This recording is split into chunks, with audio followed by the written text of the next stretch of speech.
अस्सलाम वालेकुम दोस्तों, कैसे हैं आप सब। मैं हूं मुंतिहा और आप देख रहे हैं एवरीथिंग इज़ हेयर विद मुंतिहा। तो आज मैं आपके लिए लेके आई हूं दही की फुल्कियां, दही की बल्लियां भी जिनको कहते हैं, उसकी रेसिपी लेके आई हूं।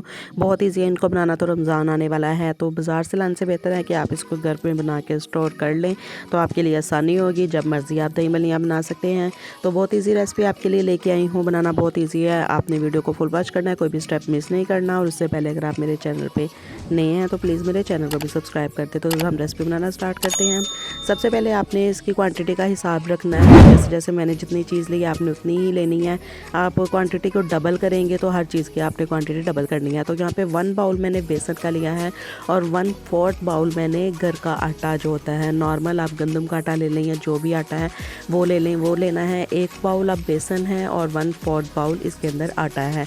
तो इनको हमने छान लेना है। छानने के बगैर आपने इनको नहीं बनाना। छानने से ये होगा कि इसके अंदर जो गुठलियाँ होंगी वो बिल्कुल ख़त्म हो जाएंगी और हमारे लिए आसानी होगी। तो इन दोनों चीज़ों को मैं एक छन्नी की मदद से एक बाउल के अंदर अच्छी तरह से छान लूँगी। तो यहाँ पे बेसन और आटे को मैंने छान लिया है। आप देख सकते हैं एक बाउल के अंदर। इसी तरह आप खुला बर्तन ले लो, उसके अंदर इसको छान लें। अब इसके अंदर थोड़े से मसाले शामिल करेंगे। 1/4 टेबलस्पून इसके अंदर मैंने नमक शामिल किया। आप अपने टेस्ट के मुताबिक कम या ज़्यादा भी कर सकते हैं। 1/4 टेबलस्पून अजवाइन शामिल करेंगे। इससे आपका हाजमा भी बेहतर होगा और बलियों का फ्लेवर भी बहुत अच्छा आएगा। और उसके बाद 1/4 टीस्पून 2 चुटकी कहते हैं बेकिंग सोडा, जिसको मीठा सोडा भी कहते हैं, ये लेना है। इससे आपकी फुल्कियाँ जो हैं वो बहुत अच्छी तरह से राइज़ होंगी, फूलेंगी। अब इन चीज़ों को हम पहले मिक्स कर लेंगे। अब इसकी मिक्सिंग भी आपने ध्यान से देखनी है कि इसकी दिल लगा के आपने मिक्सिंग करनी है। तो आप कोई भी विक्स ले लें या बीटर ले लें, उसकी वजह से आप इसकी मिक्सिंग करेंगे। तो इन चीज़ों को मिक्स करने के बाद अब पानी यूज़ कितना होगा। पानी यहाँ पे मैंने एक जो मग होता है कॉफ़ी वाला वो पानी का लिया है और आपको बताऊँगी इसके अंदर पानी कितना जाएगा। थोड़ा थोड़ा पानी इसके अंदर हम ऐड करते जाएंगे और इसको हिलाते जाएंगे। और इसकी थिकनेस कितनी रखनी है, इसकी कंसिस्टेंसी कितनी होनी चाहिए, ये आगे जाके आपको मैं दिखाऊंगी। तो थोड़ा थोड़ा करके हम पानी इसके अंदर शामिल करेंगे। आपने इसको बहुत अच्छी तरह से मिक्स करना है। इस विक्स की मदद से हम अच्छी तरह से इसको मिक्स करते जाएंगे। आपने इसके अंदर कोई भी गुठली नहीं रहने देनी।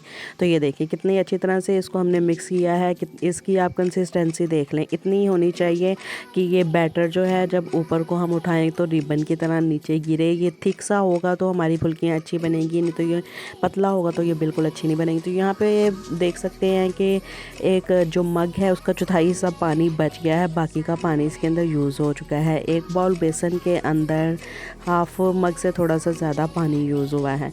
तो यहाँ पे इसकी मिक्सिंग के बाद हम 1 टेबलस्पून इसके अंदर ऑयल शामिल कर देंगे। बस इतना सा ऑयल काफ़ी होगा, हम बहुत ज़्यादा नहीं यूज़ करेंगे। अब दोबारा से इसकी अच्छे से मिक्सिंग कर लेंगे। आप देख सकते हैं यहाँ पे कोई भी इसके अंदर गुठली नहीं रह गई। इसको मैंने 3 से 4 मिनट मुसलसल अच्छी तरह से मिक्स किया है। तो अब फुल्कियाँ बनाने के लिए उससे पहले हम इसको 10 मिनट का स्टे देंगे, क्योंकि इसके अंदर हमने मीठा सोडा डाला है। तो हम 10 मिनट का स्टे देंगे ये ताकि हमारी फुल्कियाँ अच्छी तरह से राइस हो। तो इसको 10 मिनट का स्टे देते हैं। तो ये देखें 10 मिनट हो चुके थे, इसको मैंने स्टे दे दिया है। अब फुल्कियाँ बनाने का तरीका मैं आपको बताऊँगी। लोग बहुत तरीक़ों से बनाते हैं, लेकिन मैं आपको सिंपल सा तरीका बताऊँगी। यहाँ पे मैंने ऑयल को गर्म कर लिया था थोड़ा सा। तो यहाँ पे इस तरह से चावलों का 1 चम्मच आपने लेना है। इस तरह का खमखीर इसको कहते हैं। इस तरह का अगर आप चम्मच ले लेंगे तो आपके लिए आसानी होगी। तो इसको आपने थोड़ा सा पानी से गीला कर लेना है और फिर हम थोड़ी थोड़ी फुल्कियों के लिए ये बैटर को उठाएंगे और इसके ऊपर हाथ की मदद से इसको इस तरह करेंगे। तो ये देखें कितनी मोटी मोटी सी गोल सी हमारी फुल्कियाँ रेडी हो रही हैं। ऑयल हमारा अच्छी तरह से गर्म सा, फ्लेम को आपने मीडियम रखना है, यहाँ पे हाई नहीं रखना है, तो ये जल्दी से जल्दी जाएंगी। तो अब जहाँ पे फुल्कियाँ एक बार गिर गई हैं, अब दोबारा उसके ऊपर आपने बैटर नहीं डालना, आपने जगह चेंज करते जाना है और फुल्कियाँ डालते जाना है। तो देखें कितनी खूबसूरती से ये अपने आप ऊपर आती जा रही हैं फूल के। तो इसी तरह से हम सारी फुल्कियाँ अपनी रेडी करेंगे। और अब हमने इनको कितना सा फ्राई करना है ये भी आपको मैं दिखा देती हूँ। तो ये देखें अब ऑयल हमारा मीडियम फ्लेम पे है, तो ये बहुत जल्दी कुक्ड भी हो जाती हैं। अब इनको आपने जलाना नहीं है, बस इनका खूबसूरत सा एक कलर लेके आना है। और कितना सा कलर लेके आना है वो मैं आपको बताती हूँ। अब बस इसको थोड़ा सा ही टाइम लगेगा तो ये कड़क होती जाएंगी। जब आप हिलाएंगे तब आपको फ़ील होगा कि ये थोड़ी सी कड़क हो चुकी हैं, तो क्रिस्पी हो चुकी हैं। तो ये देखिए इनका इतना सा ही कलर काफ़ी है, क्योंकि फुल्कियाँ जो बाज़ार से मिलती हैं वो तो आपने देखी होंगी कि उनका कलर कितना सा होता है। इतना तो आइडिया आपको होगा कि हमने कितना फ्राई करना है। तो बस इतना सा ही हमें इसका कलर चाहिए, तो हम इनको ऑयल के अंदर से निकाल लेंगे। अब बिल्कुल सेम मेथड से हम बाकी की बल्लियाँ भी इसी तरह रेडी कर लेंगे। अब बहुत ज़्यादा नहीं आपने इनको जलाना, बस थोड़ा सा इनका कलर आएगा तो आपने इनको निकाल लेना है ऑयल में से, तो इसका टेस्ट ख़राब हो जाएगा। तो ये देखिए माशाल्लाह से मैंने सारी बल्लियाँ निकाल ली हैं। अब थोड़े से मैंने यहाँ इसी बैटर के साथ बल्ले भी रेडी किए हैं। बल्लों की रेसिपी भी आपके साथ मैं इंशाल्लाह शेयर करूँगी। तो यहाँ पे आपको मैं इसकी आवाज़ भी दिखा सकती हूँ कि ये कितनी क्रिस्पी सी हुई हैं।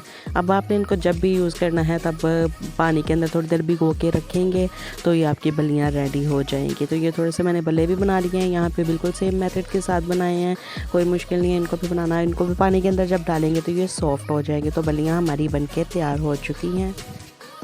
उम्मीद करती हूँ आपको मेरी ये रेसिपी अच्छी लगी। अगर अच्छी लगी तो वीडियो को लाइक एंड शेयर कर दें, मेरे चैनल को भी सब्सक्राइब कर दें। तो मेरी नेक्स्ट वीडियो तक के लिए मुझे दें इजाज़त, दुआओं में याद रखिएगा। अल्लाह हाफिज़।